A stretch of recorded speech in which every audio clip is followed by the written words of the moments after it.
क्या माँ बाप कब्र में जाकर अपनी औलाद को भूल जाते हैं, या फिर दुनिया से रुखसत होने के बाद भी उनके दिल में औलाद की याद बाकी रहती है? क्या कब्र की तन्हाई में माँ बाप अपनी औलाद की आवाज, उनकी दुआएं और उनके आंसू महसूस करते हैं? और अगर ऐसा है तो क्या हम जिंदा लोग अपने माँ बाप के लिए क्या कुछ कर सकते हैं? इस्लामी तालीमात हमें यह हकीकत समझाती हैं कि मौत दुनियावी रिश्तों को जुदा तो कर देती है, मगर मोहब्बत को खत्म नहीं कर सकती। माँ बाप का दिल अपनी औलाद की मोहब्बत से कभी खाली नहीं होता, न दुनिया की जिंदगी में और न ही कब्र की खामोश तन्हाई में। फर्क सिर्फ इतना होता है कि वहां जबान खामोश हो जाती है, मगर एहसास जिंदा रहता है। नबी करीम सल्लल्लाहु अलैहि वसल्लम की हदीस मुबारका हमें बताती है कि जब इंसान इस दुनिया से रुखसत हो जाता है तो उसके आमाल का सिलसिला रुक जाता है, मगर तीन चीजें ऐसी हैं जो कब्र में भी उसके लिए रोशनी बनकर पहुंचती हैं: सदका जारिया, नफा देने वाला इल्म और नेक औलाद की दुआ।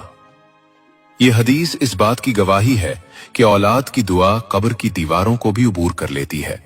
और यह फायदा उसी वक्त मुमकिन होता है जब रिश्ता सिर्फ नाम का नहीं बल्कि दिल का हो, जब मोहब्बत मौत के बाद भी जिंदा रहे और औलाद की आह भरी दुआ माँ बाप के लिए सुकून का सबब बन जाए। नाजरीन, मौत कोई अंजाम नहीं बल्कि एक नई जिंदगी की शुरुआत है, एक ऐसा सफर जिसका आगाज खामोशी से होता है मगर अंजाम हमेशा के लिए होता है। ये दुनिया महज एक इम्तिहान गाह है जहां इंसान को चंद सांसें, कुछ रिश्ते और थोड़ी सी मोहलत दी जाती है, और मौत उस इम्तिहान का दरवाजा है जिसके पार असल नतीजा हमारा इंतजार कर रहा होता है। जब ये दरवाजा खुलता है तो न दौलत साथ जाती है, न ओहदे की चमक काम आती है, न रिश्तों की पहचान बाकी रहती है। वहां सिर्फ आमाल बोलते हैं,